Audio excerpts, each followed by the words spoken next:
Hello everyone, it's Jessica here with another layout for the ThermOWeb design team, and today I'm going to show you how to use the all-new Color Harmony foil packs. So these packs come in packs of 20 with 4 different colors in them, and I'm going to be using a couple different packs today. I think I'm going to use the turquoise and the gold ones. So I am making another spread for my travel notebook. This is something new for my ThermOWeb videos. I haven't done any of these for ThermOWeb yet, so I thought it was about time, and I actually did a spread the other day for one of my other teams. Hiya. And sorry, my baby girl is here beside me too. And I did a spread for one of my other design teams the other day that I really loved with layered stencils. And I thought I can do that again here, but with foil instead. So I'm super excited to share this today.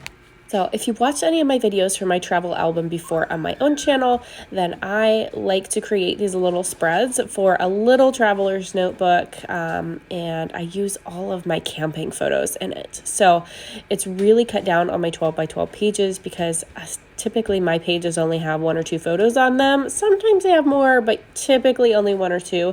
And I was just getting a ton of camping 1 page or 1 photo layouts in my books, and they were just getting so full. So I thought this would be a good idea to do to cut down on my larger layouts. Anyways, so I am starting this one out with the Buenos Dias collection by American Crafts. It's an older one, but I still have this in my stash, and I thought, you know what, I need to pull it out and use it. So it's a really beautiful collection, and I pulled out this smaller paper pad, one of the pattern papers from it, and cut a couple of those strips. I thought they looked really cool how they were just kind of wavy, and I'm going to do some machine stitching on those as well. But something I learned along the way with this layout, if you're going to foil on your layouts and do machine stitching, do your machine stitching before you do any foiling, because mine kept getting caught up in my presser foot on my sewing machine, so it was kind of sticking to it, and then it smudged a little bit of my foil and kind of scratched it up a little bit, which I don't particularly mind because my layouts are kind of that grungy feel anyways, so it just goes perfectly with mine anyhow. But that's my recommendation. So I've got 3 photos here that I'm using today. As you can see, I've just pulled out various scraps from my paper pad that I've used before, and I've just used them to layer my photos. So I just added a couple little patterns in there, and now I'm on to my stenciling. So I've pulled out my Deco Foil Duo Transfer Gel. This is the Duo. There's also the Blanco gel. So the Duo dries clear where the Blanco gel dries white. So if you're using it on say like dark cardstock and you want to see where you put it, you might want to use the white, but this one dries clear. I honestly don't particularly care which one I use. It's just kind of whatever I grab at the time. So I've grabbed the Blanco gel today and some stencils from my stash. This one's by Paper Rose Studio. The other one was from the Crafters Workshop. So I'm just basically putting random stencils onto my page kind of around where my photos are going to go. And when you apply this, you want to apply it in a thin layer. You don't want it too chunky because it takes a long time to dry, and you want to allow about 40 to 45 minutes dry time. It does depend on your humidity probably, but here I live in Pennsylvania, so I don't really have a lot of humidity. So for me, it takes about 40 minutes to dry. I did allow a little bit longer for the piece on the right to dry because I got it a little bit thick on that top stencil, and I was really waiting for that to dry. And what happens is if it's too thick, when you run it through your hot laminator, it kind of reactivates it and smushes it. So it just kind of makes it into a little blob if it's too thick on there. So you want to make sure you get it nice and thin. And honestly, if I would have used that stencil pal from the shop, it would have made it a lot easier. But I didn't feel like taking the time to tape off everything I didn't want because the stencil pal is kind of big. So that's why I just used my little palette knife. So I've got all my stenciling on there now. I went through and cut out some little circle reinforcement hole in the center of my album, and you saw me pull out my page protector there. It has the previous page that's actually going to go on the other side of my book, so I pulled that out, and I'm going to slip this left side page into that page protector when I'm done, but I added the holes onto there as well, so they were decorated too. So I've got both my pages here. I'm just going to continue to do a lot of stamping on this. So I've pulled out some stamps by Visible Image, Studio Calico, and there's just lots of random ones from my shop. I think there's even a Simba Stories one from their travel, one of their travel lines. So I've just pulled out a lot of different stamp sets, and I've got my photos here. I'm just keep placing them back over my spread to see exactly where I want it to go so I can stamp around it. But I am just using my clear acrylic blocks to stamp. Some black archival ink is my main color that I'm stamping. Now, mind you, I'm still waiting for that to dry, that Deco Foil Duo Transfer Gel. So I'm just being very careful about stamping around where that Duo Gel is so that I don't smear or smudge it. So I've got my stamp cleaner here. I know a lot of people ask how I clean my stamps. I actually use, this is going to sound funny, I actually use the stamp cleaning pad here by Stampin' Up, but then my stamp cleaner that I really like is from Close to My Heart, but I just heard that they are actually closing down, so I'm going to have to make sure I stock up on that stuff. But I'm sure Stampin' Up probably sells a cleaner too, but that's what I like to use to clean my stamps. So I've got my foam board here underneath my spread that I'm stamping on. That way it creates a nice soft platform whenever I'm actually stamping. And I'm just doing lots of random bits. I'm pulling on some Distress ink here in Stormy Sky. And I also pulled in some Evergreen Bough for the adventure stamp that I did above. And I stamped that in Evergreen Bough and in the black archival ink. So I'm mainly just stamping in black, but I'm just pulling in a few different colors. This one's dried marmalade or dried, I can't remember, and I can't see it. It's so small on my screen whenever I edit these videos. I know you guys can probably see it and you're laughing at me right now, but I can't read it whenever I'm actually recording these videos. So I will put it down in the comments below if you guys want to grab it from any of the shops. So I have lots of stamps here beside me. I'm just going to continue stamping on these while this Duo gel dries, and I'm just creating a lot of randomness in my page to go around those photos. I figured I'd speed that up a little bit. So I've got my Fuse laminator tool that I have pulled in. It's heating up now, and I've grabbed some craft and carrier sheets. This is actually a craft and carrier sheet that I cut down so it was lengthwise, and it's really long so that I can fit these in through there perfectly, because it only does about, like, I think 6 or 7 inches if I remember right.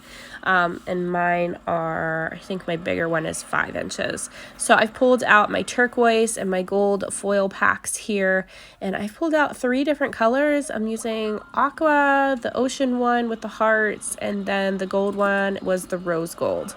So I'm just going to cut out pieces. When you do your foiling, you want to make sure your foil is big enough to overlay over the whole area that you're foiling, or over the whole gel, Duo gel area, if that makes sense.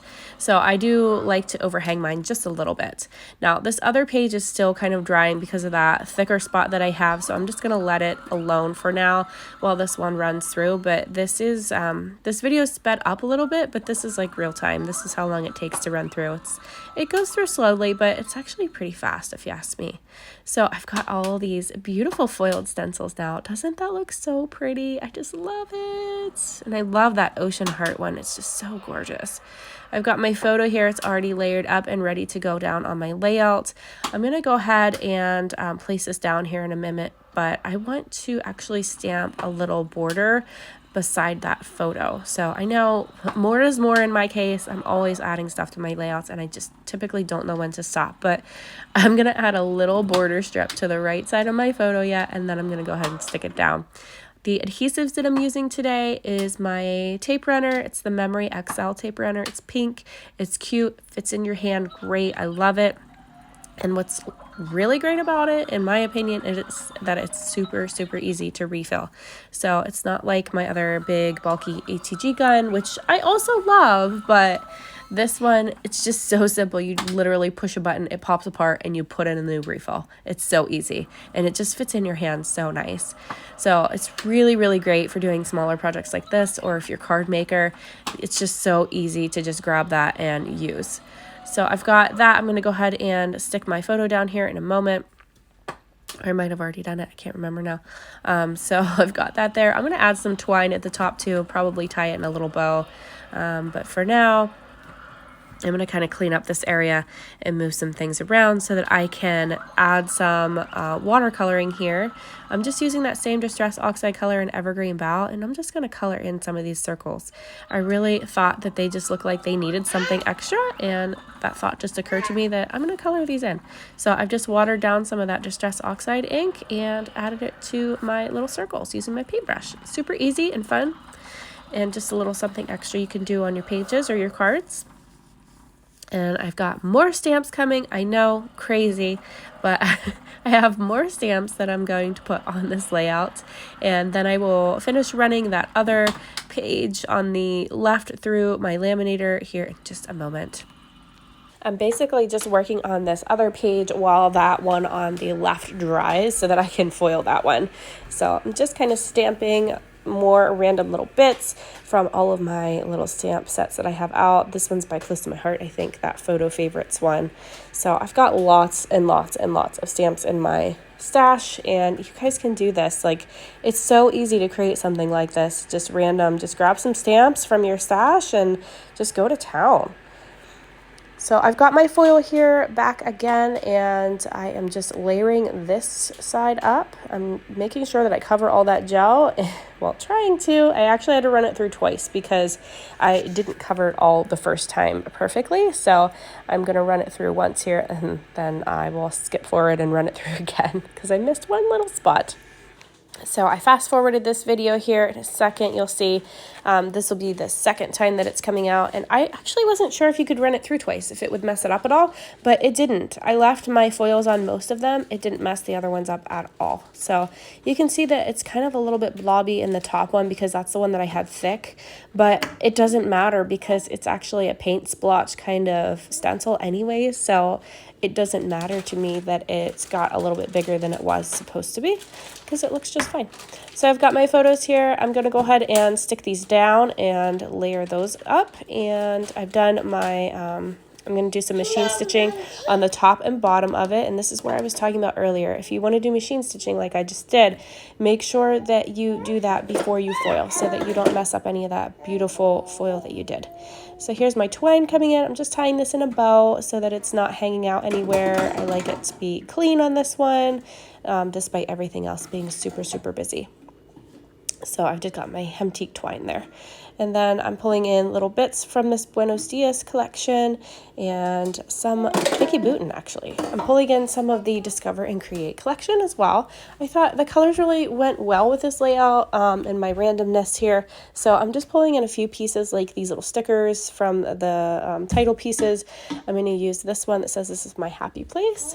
And I'm just going to use that as my title for both of these pages. So it worked out perfectly. I'm just adding a few more little bits from this, and then that's pretty much going to finish this one off. So I will pop some music in here while I finish this up, and then I'll stop back in at the end.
Here is the finished spread. I absolutely love how this one turned out, and with all that beautiful foil.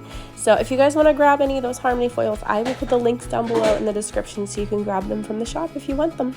So thank you guys so much for watching. I hope I've inspired you to create something today and have fun with it. So thank you guys so much and have a great day. Bye-bye.